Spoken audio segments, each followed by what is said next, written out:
Hi, guys. Welcome to Day Drinking with Ace, a podcast by our agency Ace Influencers. And today I am doing a little CEO debrief.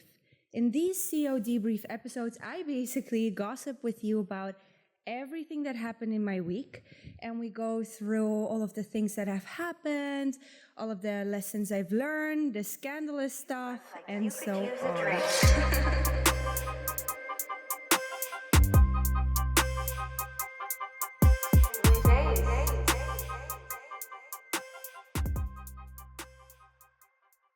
So, when I committed to making these episodes, I really wanted to make myself a promise that I was going to make this very raw and authentic and actually tell you everything that happened in my week without holding back too much or like not at all. So, this week in particular, I'm going to expose myself a little bit. It's going to be a little bit scandalous, but I feel like that's how it's going to be the most fun and interesting for you guys.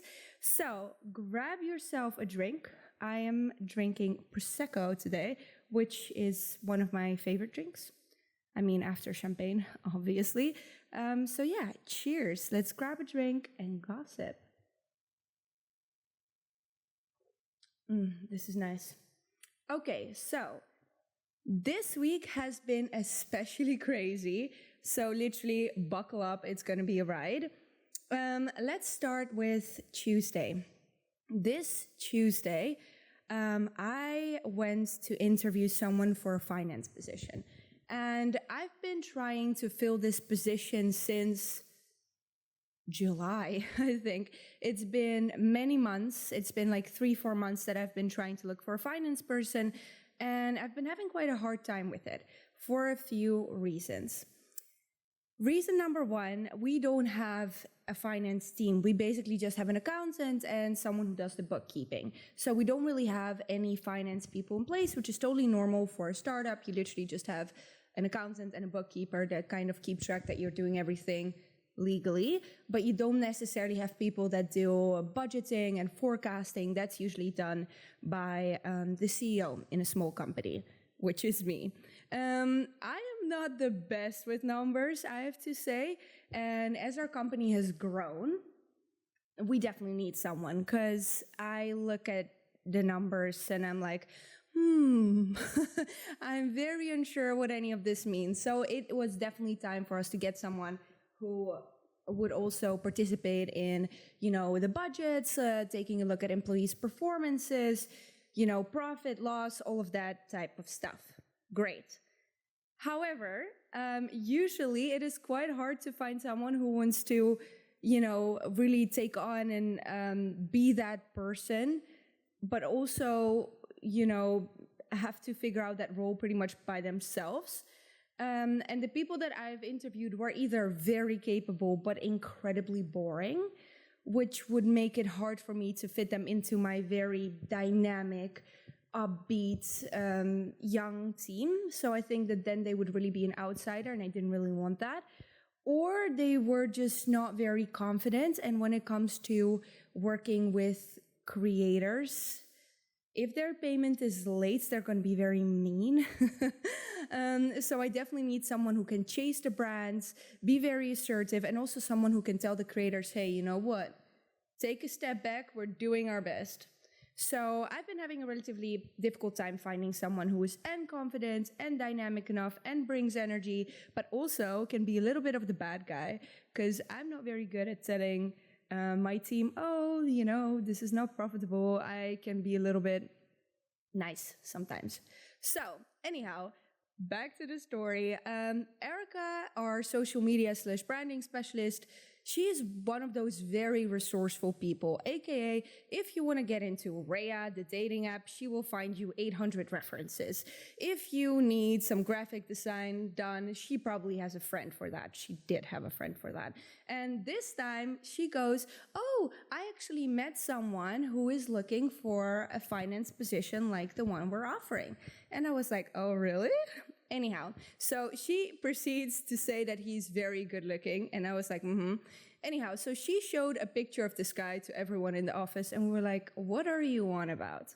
What are you on about? Like, not that good looking. Like, relatively fine, but nothing as crazy as she described. Anyhow, usually when your friend says, "Oh, trust me, he looks better on in real life. He just is not very photogenic." It is probably a lie. He probably looks just like his picture.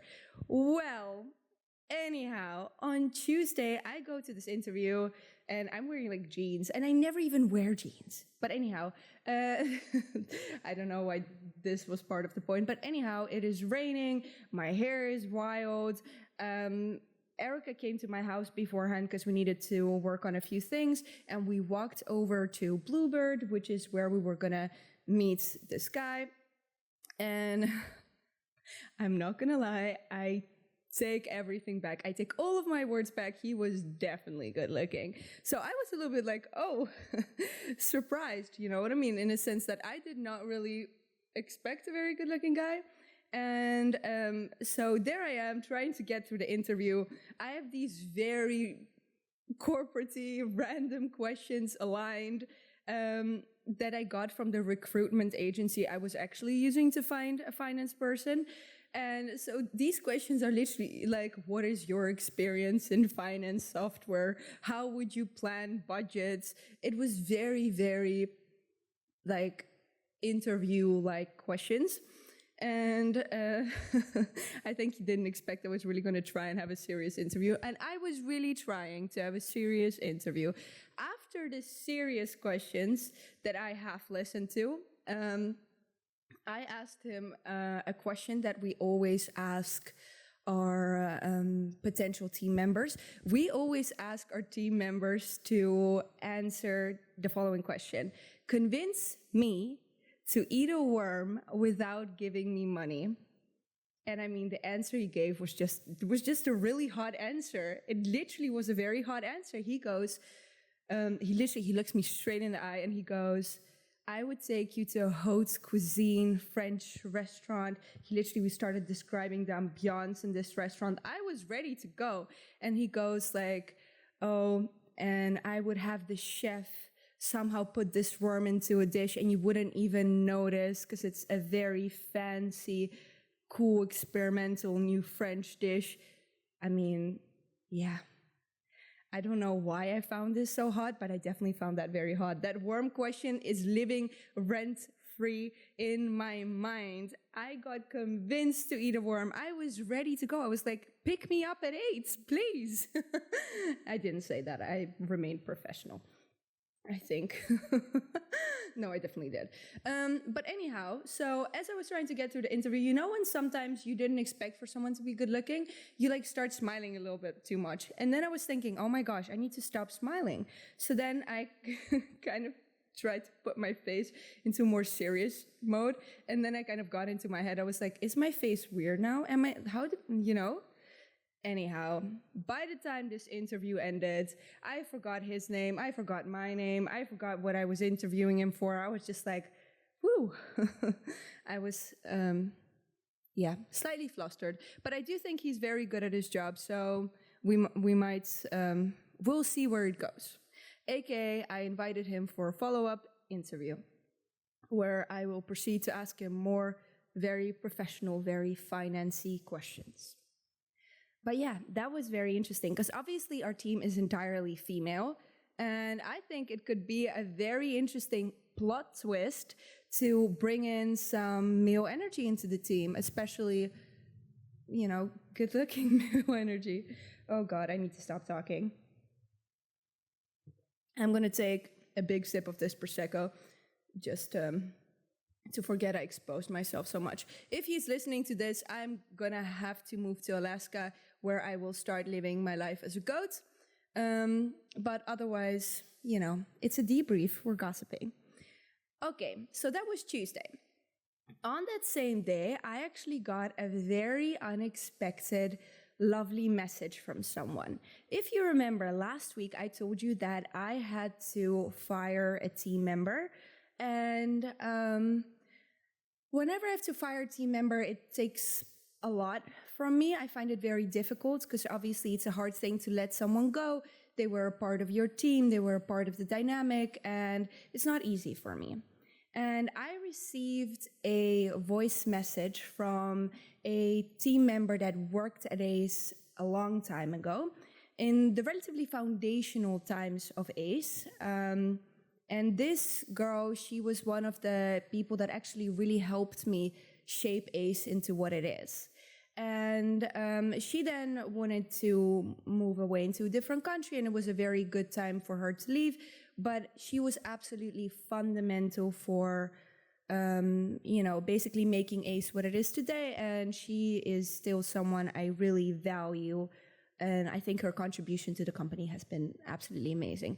Anyhow, she sent me a voice message basically saying how she really, really enjoyed her time at ACE, and she's basically listening to this podcast now as well, and how she's still very much a supporter of ACE. And she even said in the message that she listened to the podcast, and because she knows that I can get into my head a little bit sometimes about these situations, she just wanted to tell me that, I've been doing good, and that she really, really enjoyed her time at ACE, and that it really contributed to her confidence and to her success later on. And that meant so much to me. That literally made my entire evening. I listened to this voice message smiling from ear to ear, because I think that, I don't know if you guys realize, but it's pretty hard sometimes to understand as someone who's running a team if you're doing a good job, or if you're being fair, if you're I really value being a good team leader. It's very important for me to try and inspire my team to create a great work environment, to try and make a work environment where everyone is excited to come into work. And sometimes I succeed, sometimes I fail, right? But receiving a message like that literally made me feel like, oh my gosh, I must be doing something right. And I was literally over the moon. That meant the world to me. So yeah, next topic is even more random. So every Thursday or Friday, depending on the week, me and Erica do one of the two following things. We either film cocktails for Day Drinking with Ace, like the promos. We create different types of cocktails that are then going to go onto our social media, or we go to Soho House to film our Soho House sessions, where we talk about everything and anything. And when we go to Soho House, we usually either go to Shoreditch House or 180 House. And this time we went to 180 House, and we grabbed a drink, and we filmed 2 Soho House episodes. And after that, I literally kept saying to Erica, oh my gosh, I really feel like having oysters. And Erica goes like, oh yeah, that would be nice. And I know this place. Oh my gosh, there's a squirrel in my garden.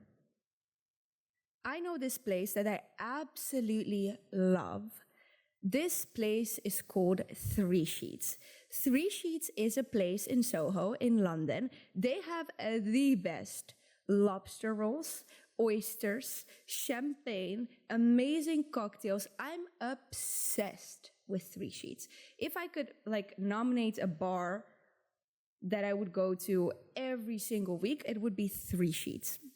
Anyhow, so I say to Erica, Soho House doesn't allow you to work on your computer past 6, and it was already 5. So I said, why don't we go to Three Sheets and get some work done over an oyster and some champagne, right? And she goes, okay. So we grab a bike and we bike to Soho. It was like an 8-minute bike ride. We drop our bikes and we go to Three Sheets. We sit by the bar. Obviously, we didn't do any work. We didn't even take our laptop out. But somehow, every time I go to Three Sheets, this has happened multiple times now, I get magnetized into the floor and end up being the last person to leave. So we started with oysters, then we had lobster rolls, then we had champagne, then we had 500 nightcaps, and suddenly the bar was closing again. So all of the staff at Three Sheets knows me by now. This is not the first time.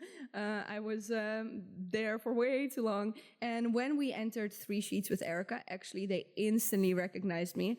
Not sure if this is a good thing or a bad thing. We'll see about that. But yeah, so after all of this, me and Erica are leaving Three Sheets because it's closing. And she goes, I want to have a street meat. For all of you who don't know what it is, because I had no idea what this is, it is a hot dog from one of those outside hot dog stands. I don't know why, but I would just never buy something like that.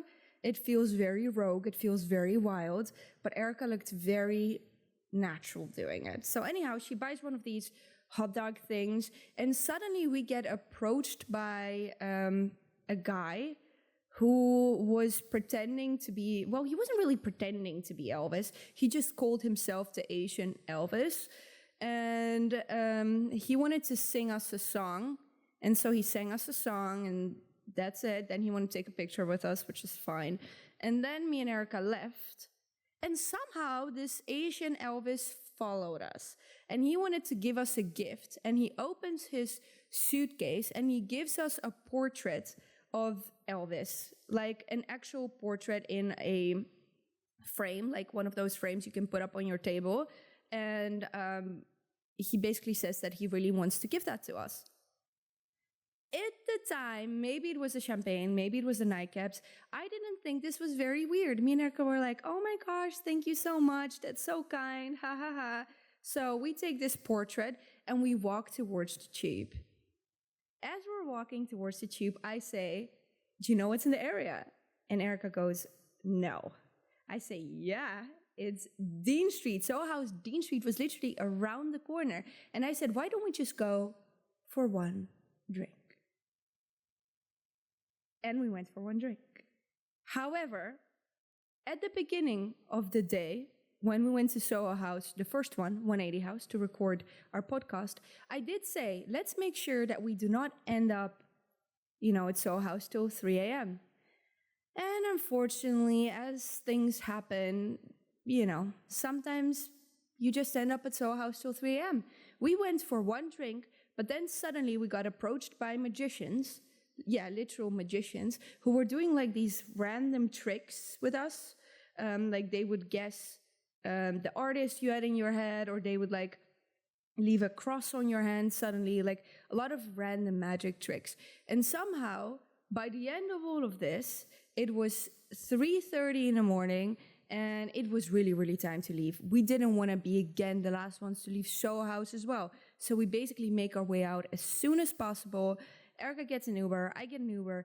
As I'm in the Uber, I look at my bag, and oh my gosh, guys, I realize I forgot my keys. It is almost 4 in the morning. I didn't give my spare set to my friend just yet because I just moved into a new house. So I have no way of getting into my house. So I had to call a locksmith at 4 in the goddamn morning. And let me tell you, there's nothing more depressing than standing outside your house at 4 in the morning waiting for a locksmith who's going to drill a hole in your door and replace your entire lock and then charge you the world for it. He literally told me like, oh, which lock do you want? I was like, obviously the cheapest one. Obviously. And he goes, oh, are you sure you don't want a nicer one for an extra 200 pounds? Let me tell you, getting your lock replaced costs almost as much as a round trip to Bali. Surely I did not want a more expensive lock. Anyhow, after the locksmith left and I was in my home, I tried to gaslight myself into the fact that this didn't happen. I literally tried to convince myself mentally that it was all just a dream. Unfortunately, when I woke up the next morning, I realized that the receipt of this lock was laying on the table, and it just made me question my entire life. How did I again end up at Soho House till 3 a.m.? Clearly, I do fraternize with my team a lot, but at least it was a lot of fun. I met magicians, an Asian Elvis, and, I went to my favorite bar ever, Three Sheets. 3 Sheets, if you're listening, you know how much I love you guys. Anyhow, then it was Friday, and it was time for me and Erica to film the cocktails. This week, we did both the Soho House sessions, and we also recorded cocktails. We filmed 3 cocktail recipes: a matcha latte martini, a fall spritz or an autumn spritz, and a maple whiskey something. Maple whiskey cocktail. That one was actually delicious. Basically, what I really realized in the past weeks that I guess in the last month, my worlds have been mixing a lot in a sense that my friends have been meeting my team members more, and I've been, I guess, way more open with my social circles.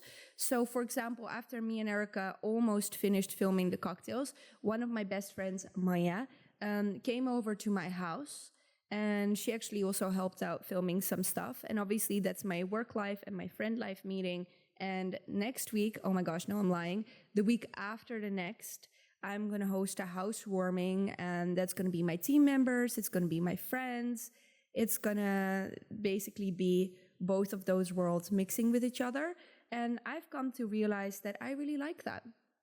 It's really fun to expand how you move around in your social circles. It's been quite interesting. And I've also been meeting a lot of people, and a lot of those encounters have been a bit random, but I feel like these past few weeks have been a little bit unhinged, a little bit rogue, but I'm enjoying it. Just this week, I met a hot finance guy, Asian Elvis, a bunch of magicians. I made friends with the team at Three Sheets.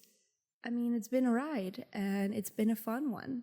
So yeah, I'm really hoping to get a partnership with Three Sheets for day drinking with Ace. So let's manifest that. Anyhow, this was my updates for the week. I hope that you enjoyed that. And I will be back next week with more gossip.